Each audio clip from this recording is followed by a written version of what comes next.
Good afternoon, dear viewers. This is the Midday News. Nigerians will vote on Sunday to elect the new president and the 171 new National Assembly deputies. Cameroon may opt for the option of leaning towards a mass vaccination campaign against the COVID-19 pandemic, though this option has not been particularly popular amongst Africans. In case of adoption, the country will not be the only first African country to take a decision for a mass campaign. This is all for the headlines. The details comes up in a minute.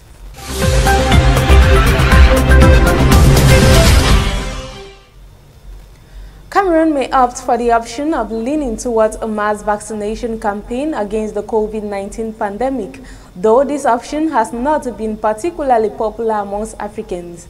In case of adoption, the country will not be the only and the first African country to take a decision for a mass campaign. More in this report. 25,000 is the number of cases of COVID-19 infections recorded in Cameroon during the period from March to December 2020. In an output from the Minister of Public Health, Dr. Manauda Malashi, on the national station on December 21st, he said that Cameroon, as part of its response program against this pandemic, the Ministry of Public Health has already spent 34 billion francs CFA. And to avoid as much as possible reaching a greater number of cases of contamination, the government is considering purchasing a vaccine and organizing a nationwide vaccination campaign. The head of government instructed us to conduct a reflection within the framework of this vaccination program. The reflection should also go towards the deployment in case the President of the Republic accepts that we have these vaccines. How should it be? Who should be given these vaccines as priority and other what circumstances? We are in the process of conducting a reflection, and I believe that when the time comes, we will return our copy to the head of government, who will decide when the time comes, declared Dr. Manauda Malashi during this interview. It is following Morocco, Egypt and Gabon that Cameroon plans to procure an anti-COVID-19 vaccine and organize a national vaccination campaign. Morocco's goal, for example, is to launch a campaign by the end of the year with the goal of immunizing 20 million adults in 3 months. Despite all the preventive methods being studied to overcome this pandemic, strict compliance with barrier measures remain in order, especially during this holiday season. Elections for the past 10 years, the party of former Ivory Coast President Laurent Gbagbo, the Ivorian Popular Front (FPI), will take part in legislative elections. The announcement was made by the party on Wednesday following a meeting of its central committee. The move coincides with efforts to scale down a month-long crisis sparked by President Alassane Ouattara's decision to seek a third term, a move the opposition party branded unconstitutional. Ouattara won the October 31st vote by a landslide as every major opposition candidate boycotted the polls. The FPI, which was in power under Gbagbo from 2000 to 2010, had boycotted all elections after its chief was arrested in 2011 and transferred to the International Criminal Court.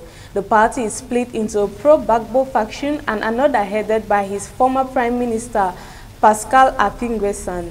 He and several other opposition leaders are in custody on charges of treason for seeking to set up a transitional government after the elections. Nigerians will vote on Sunday to elect the new president and the 171 new National Assembly deputies.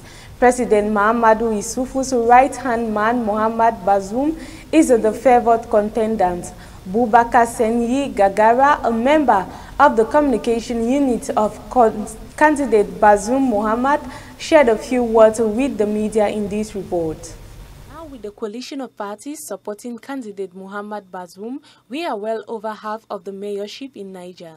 So for us, our state of mind in which we are in the PNDPs, for us, the first round of the presidential election was passed on the 13th. We envision the second round for the coming December 27. So this is really the state of mind in which we are, and in relation to this, we pray to God as everything went well during the local elections, that everything goes well for the presidential and legislative elections of December 27. The first democratically elected president of Niger in 1993, Mahaman Usman, is also in the race, apparently unscathed from the military coup d'etat that ousted him from the position in 1996. Usman Mahaman, another candidate for the upcoming presidential elections, also had some words to share with the media. It is a concrete manifestation of the fact that the alternation there is now irreversible. Yes, the democratic, peaceful alternation, provided that the elections take place in good conditions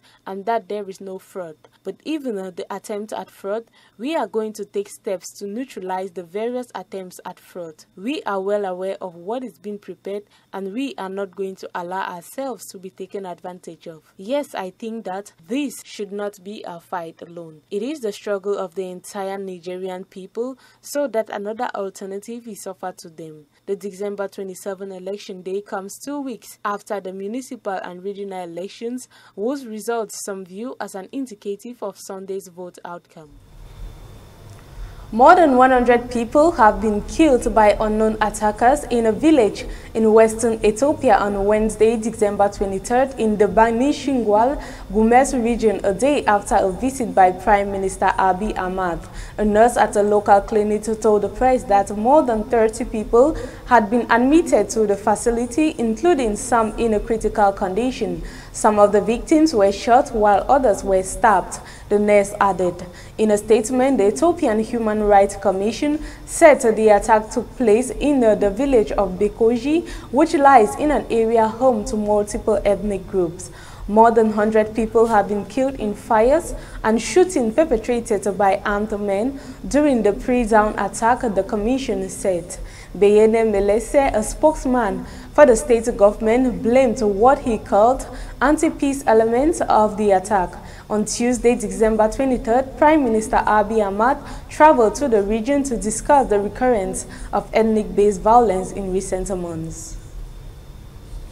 Kenya members of parliament have voted to end tax cuts put in place in early April to help citizens deal with the impact of the COVID-19 pandemic. President Uhuru Kenyatta announced the relief just weeks after the country recorded its first coronavirus case. The measures included reduction of income tax, value-added tax, and corporate tax by between 2% and 5%. The steps were meant to custom Kenyans and businesses from the pandemic, which greatly affected the tourism and the agricultural sectors, which are the backbones of the country's economy. But on Tuesday, members of parliament said the measures were not sustainable. Last week, the finance minister announced that the country had lost nearly $600 million in revenue since the tax breaks began.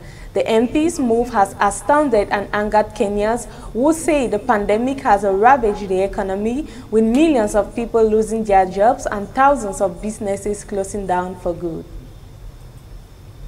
Ladies and gentlemen, thank you for your kind attention. Stay tuned and Merry Christmas from this end.